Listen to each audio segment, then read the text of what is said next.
Welcome and good evening to The Truth is Simple. I'm Dave Corm, your host. Today is Tuesday, November 28th, 2023. This is episode 12. And today, going forward from here, for as far as I can see, we're going to be talking about the United States Constitution.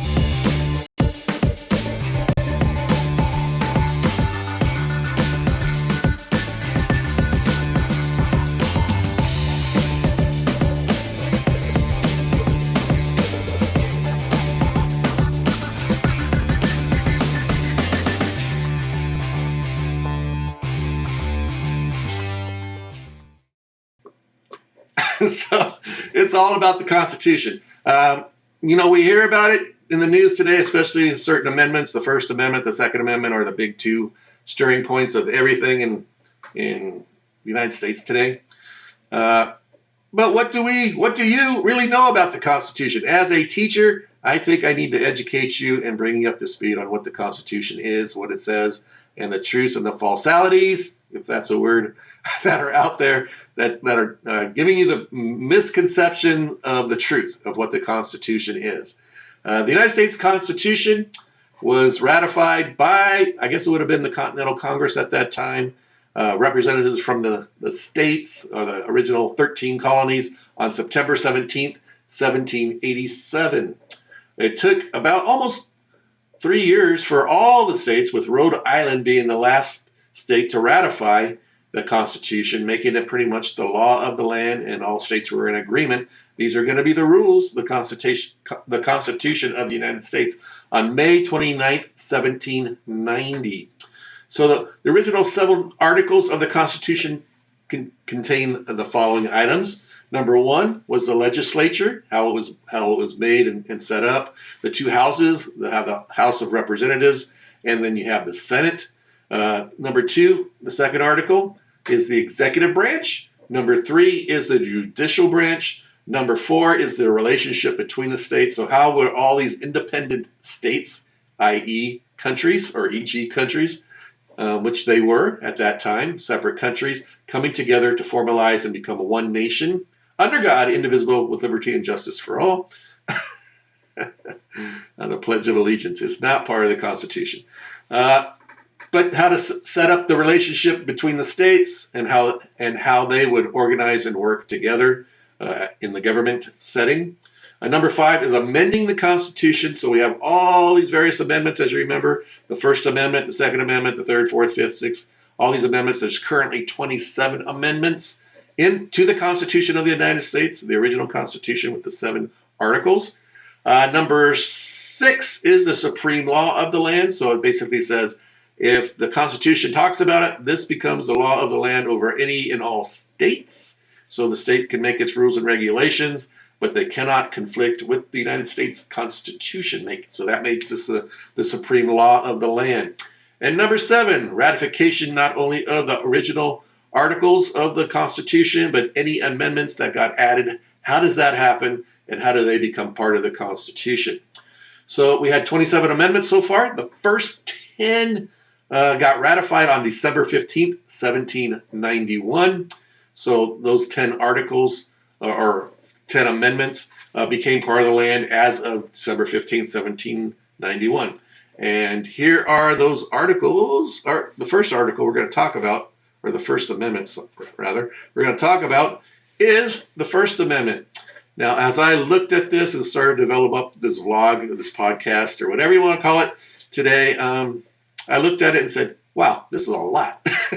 And as I started to dig into it, what became basically 5 or 6 sentences here, or 5 or 6 areas, some of them are pretty heavy. Areas that we really need to kind of discover and talk about, the setting and the mindsets of the founding fathers, the people that wrote these original articles and these first 10 amendments, and figure out how did we get to where we are today. So we're going to try to do that a little bit. But here is the First Amendment. Congress shall make no law respecting an establishment of a religion, or prohibiting the free exercise thereof, or abridging the freedom of speech, or of the press, or the right of the people to peacefully assemble and to petition the government for a redress of grievances. All right, so that's the First Amendment. We're going to cover kind of the first two sections there where he talks about Congress shall make no law respecting an establishment of religion today, as well as prohibiting the free exercise thereof. So based upon what we're reading right there, you probably heard the comment of separation of church and state. Have you heard that? I'm sure you have. Well, and people make reference to it. Hey, the Constitution said there's a separation of church and state. Well, to be totally and 100% honest and open with you, that's not true. There is no separation of church and state. What the law says is Congress shall make no law respecting the establishment of a religion. So any religion in the country, any religion out of the country can come to the United States, set up shop, set up house, formalize itself as a religion. In fact, there are some religions out there that say they're not religions, and one of those is being an atheist. If you kind of say God is not real, aren't you inserting yourself as God in his place? Therefore, atheism is a religion in and of itself. You are your own God, and therefore you believe you know anything and everything, and therefore you're a religion. So welcome to the world. And beyond that, you know what? The United States government looks at atheists and gives them the same protections in this class. So therefore, Congress is saying, the United States, the Constitution is saying that they are a religion because they have the same rights of representation here in the First Amendment and freedom of speech to support it. So atheists, you are a religion. Welcome to the clan. So much for being outside the box.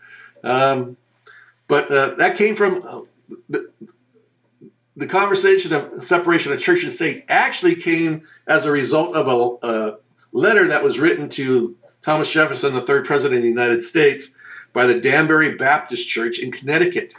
They were feeling pressure from the state government regarding their assembly, their church, and so forth and so on. They went to Thomas Jefferson, the president, to redress and as it says here, for grievances from the state government. And as we had said, now the Constitution has become law of the land. And number 6 saying the Constitution is the supreme law. That pretty much stopped Connecticut from attacking and going after this Danbury church. Thomas Jefferson let's talk about Danbury Church real quick. You need to know where they come from. We're a Baptist faith, but they weren't the Baptist church we think of, the Southern Baptists in the United States today. Their head of the church at that time was actually the King of England.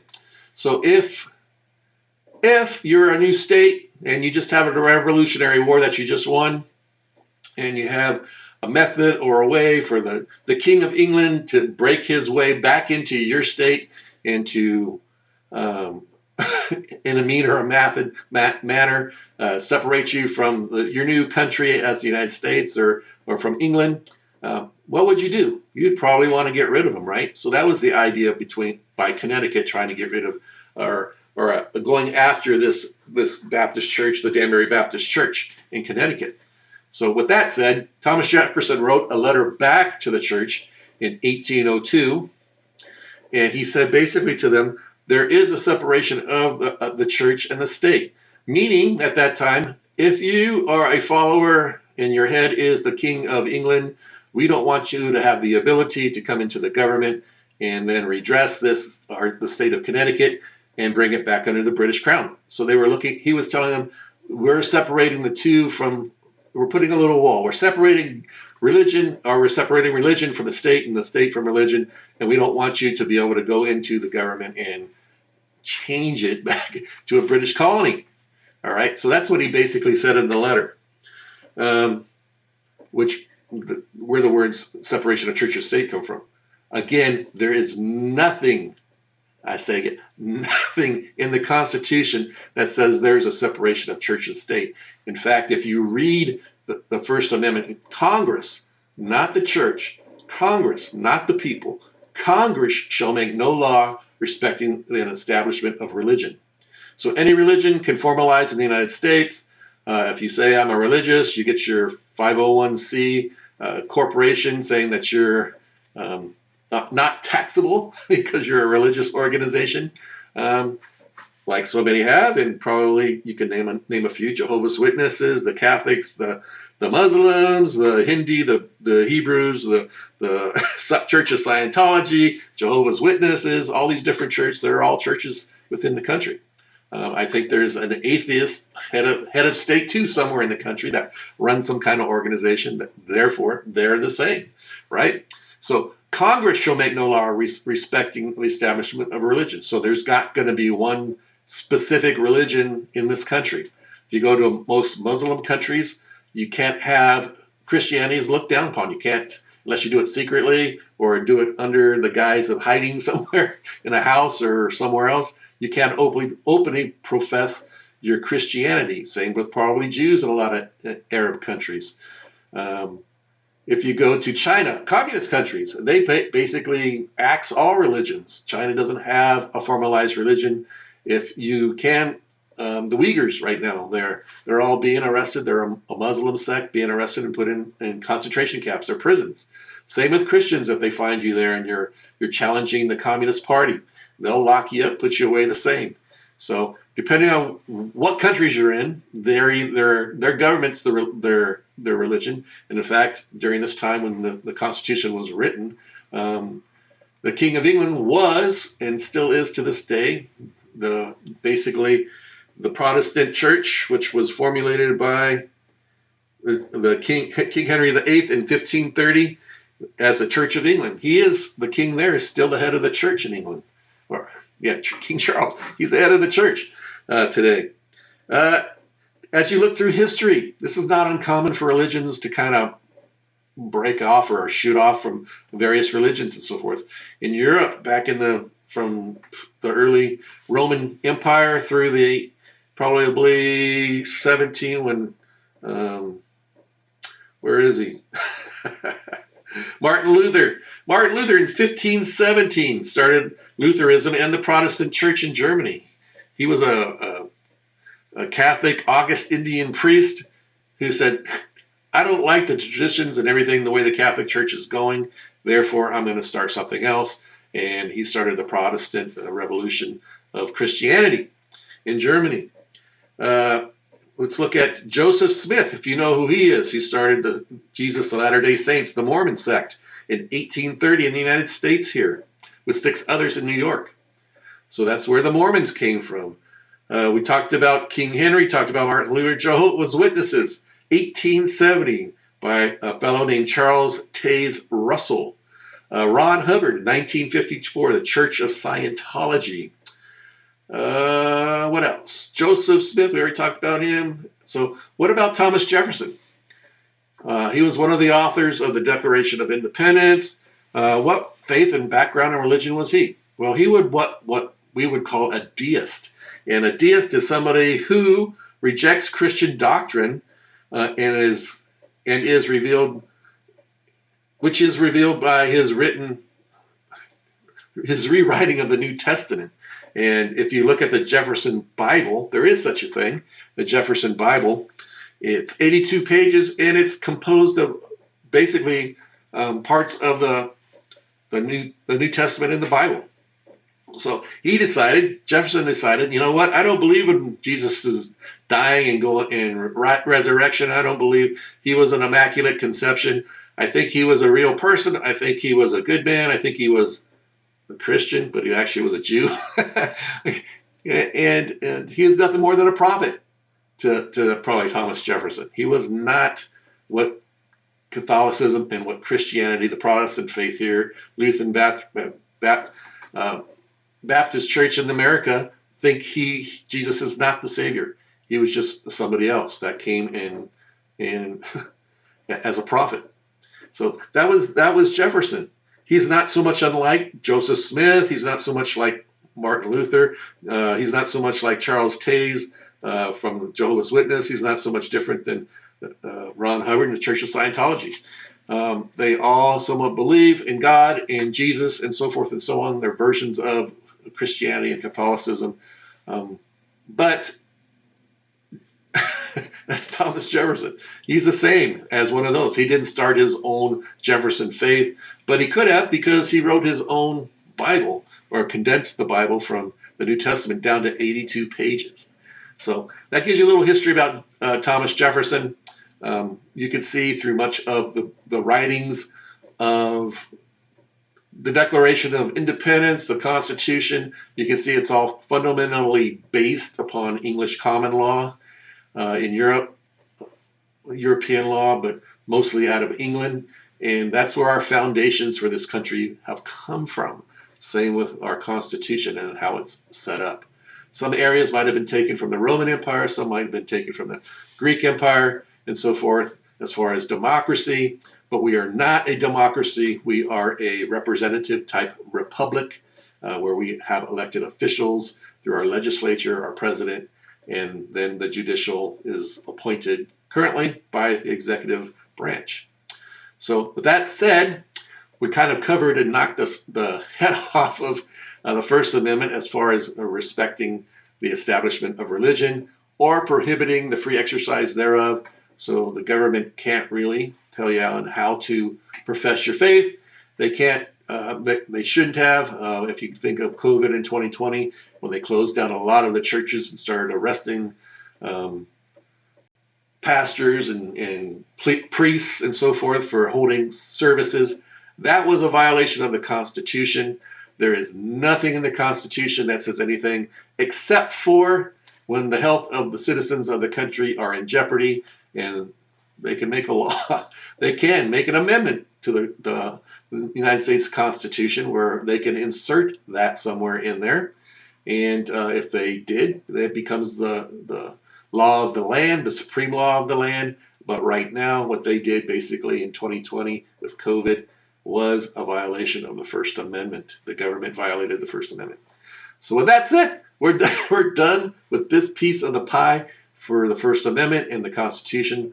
Next week, we're going to probably most likely talk, unless something pops up in between, we're going to talk about abridging the freedom of speech or of the press or the right of the people to peacefully assemble and to petition the government for a redress of grievances. And we're going to talk about all the riots. We're going to talk about all these so-called Hamas gatherings in support of Hamas. We're going to talk about cars or people on bikes blocking roadways, as I did a couple weeks ago, how a lot of that is in violation of the Constitution by the people doing a lot of these things, but yet we're just allowing it to happen. We're not allowing it. The government's allowing it to happen with the threat of more attacks and so forth coming. So we're going to talk about that. And if primarily freedom of speech and or of the press and of the right of the people to assemble and petition the government for redress of grievances. With that said, we're done for this episode. I hope you got something out of it. I hope you kind of got the information. Remember, this information is out there. It took me a couple hours to dig through and find a lot of the stuff about Thomas Jefferson, writer of so much of these things and so forth. You could do the same. It's not hard, but think about what the government's doing today as far as oppression of religion, especially Christianity right now. Especially within our schools, there's nothing that says Christianity or any religion can't be taught in any public school.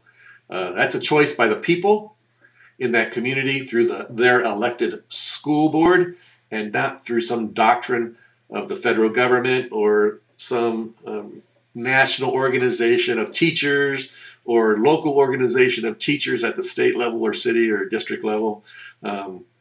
Public schools, which is another topic, derived from people in the community that built these schools to enhance their communities and give their children a chance to learn reading, writing, and arithmetic originally. And now we have so much more to offer because of where we are as far as the development of our country. But separation of church and state does not exist. Religion can be taught in schools, and the government's threatening to pull funding from organizations and businesses and all those entities that are also funded by Catholics or run and operated by not just Catholics, but any kind of religious organization is a violation of the First Amendment. So they're making rules and regulations and laws saying we're not giving you any money unless you get rid of the Catholic or the Christian or the Muslim or the Jewish aspect of your 501c corporation or your which is basically nonprofit corporation or your church organization. We're not giving you any money if you're getting money from them, and that is a violation of the First Amendment because they're making laws, rules, and regulations that violate it, and by doing so, they're prohibiting the free exercise thereof.